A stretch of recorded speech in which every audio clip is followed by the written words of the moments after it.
मुजफ्फरपुर के MP science college में बिहार के प्रथम मुख्यमंत्री बिहार केसरी श्री कृष्ण सिंह का 135वीं जयंती समारोह विधानसभा के सभापति देवेश चंद्र ठाकुर की अध्यक्षता एवं डॉक्टर हरेंद्र कुमार के संचालन में आयोजित की गई। इसमें मुख्य अतिथि के रूप में जेडीयू के राष्ट्रीय अध्यक्ष ललन सिंह, जेडीयू संसदीय बोर्ड के अध्यक्ष उपेंद्र कुशवाहा, बिहार सरकार के मंत्री संजय झा, मदन सहनी, अशोक चौधरी, इसराइल मंसूरी, जिले के विधायक मुन्ना यादव, निरंजन राय, अमर पासवान, एमएलसी दिनेश सिंह, विधायक पंकज मिश्र सहित त्रिहुत प्रमंडल के महागठबंधन के सभी विधायक, पूर्व मंत्री, पूर्व विधायक, सभी एमएलसी उपस्थित थे। मौके पर जेडीयू के राष्ट्रीय अध्यक्ष ललन सिंह ने मुजफ्फरपुर में बिहार के प्रथम मुख्यमंत्री श्री कृष्ण सिंह के जयंती समारोह में शामिल होने के बाद पत्रकारों से कहा कि श्री कृष्ण सिंह और कर्पूरी ठाकुर को भी भारत रत्न मिले, हम भी मांग करते हैं। वहीं मीनापुर के राजद विधायक मुन्ना यादव ने नेता प्रतिपक्ष विजय सिन्हा पर कल भाषण के दौरान दिए गए बयानों पर निशाना साधते हुए कहा कि खिसियानी बिल्ली खंबा नोच जैसी हालात विपक्ष के नेता विजय कुमार सिन्हा का हो गया है। इसके साथ ही गायघाट के विधायक निरंजन राय ने भी कहा कि आधुनिक बिहार के निर्माता श्री कृष्ण सिंह की जयंती पर श्रद्धा सुमन हम श्रद्धांजलि अर्पित करते हैं। उन्होंने जो बिहार के लिए किया वह एक मिसाल है। बिहार के विकास के सिलसिले में आजादी के फौरन बाद हमें बिहार में दूसरा स्थान प्राप्त कराने का काम किया। आज हम किस स्थान पर हैं, इसको समझने की जरूरत है। इसे मैं ज्यादा बातें नहीं कहूंगा।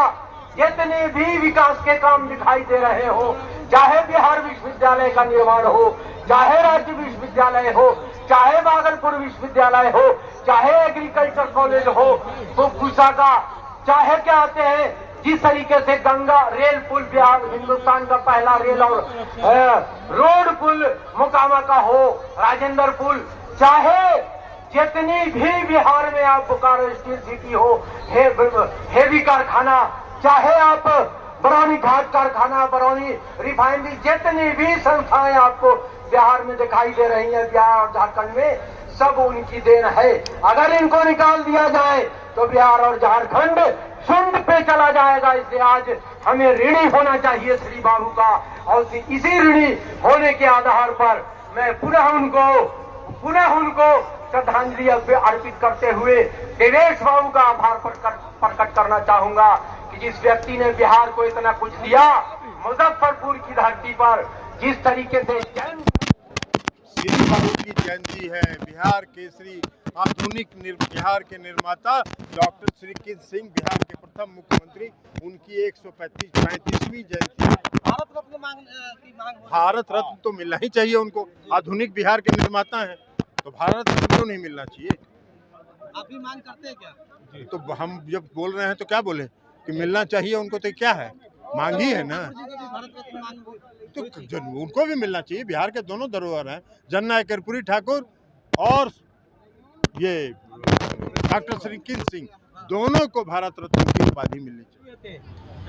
बिहार केसरी हम आदरणीय स्वर्गीय श्री बाबू का जो जयंती आज मनाया गया है, वो आप देख रहे हैं कि पूरे जयंती में ये पूरा रैला की तरह मना है। सारे लोग जो उनका कृतित्व, व्यक्तित्व और जिस तरह से उन्होंने सभी समाज के लोगों को लेकर के चलने का काम किया, सभी लोग को जोड़ने का काम किया, और जिस तरह से विकास को उन्होंने जब 1946 से लेकर के 1961 तक अपने जीवन काल में जिस तरह से, और स्वतंत्रता संग्राम की जो लड़ाई लड़ी 1917 में चंपारण सत्याग्रह में राष्ट्रपिता महात्मा गांधी के साथ उन्होंने वो किसानों के जत्था का जो नेतृत्व करने का काम किया, और जितना सारा जो उनका जो सभी समाज के लोगों के बीच का काम है, आज देख रहे हैं उनके जयंती के अवसर पर ये दिख रहा है कि किस तरह का ये रैला आपको नजर आ रहा है। कल विपक्षी के द्वारा खूब हमला किया गया था जयंती के बहाने। वो तो अब कुछ लोग हैं जिनको अनाप शनाप बकते रहते हैं, इनका कहीं कोई मतलब है नहीं, उनके बारे में क्या कहें। अब बेचारा क्या करेंगे, बेरोजगार हो गए हुए हैं बेचारे। अब जो आवाज था वो छीना रहा है, बड़ी रोब दिखाते थे, तब क्या बोलेंगे। लजाइल बिलाई खम्मा नोचे। नीतीश कुमार जी के साथ रह करके बिहार को खोखला किया है बीजेपी वालों ने, और धोखा देने का काम किया है नीतीश जी को ही नहीं, पूरे बिहार के लोगों को, जिसका बदला हम लोग सधाएंगे आगे आने वाला चुनाव में। क्या लग रहा था, भारत रत्न की मांग हो रही है? अरे बिहार जो है करवट जब लेता है तो देश का सल्तनत बदलता है। इतिहास है, गांधी जी भी ने आजादी के लिए बिहार से पद यात्रा किया था, जयप्रकाश जी ने भी आंदोलन बिहार से शुरू किया था, और इस बार भी आंदोलन बिहार से शुरू हुआ है। बीजेपी का नामो निशान नहीं रहेगा। जात पात धर्म संप्रदाय ऊंच नीच से ऊपर उठकर उसी तरह से मुसलमानों के कल्याण उत्थान के लिए भी श्री बाबू ने काम किया था। इसलिए आज के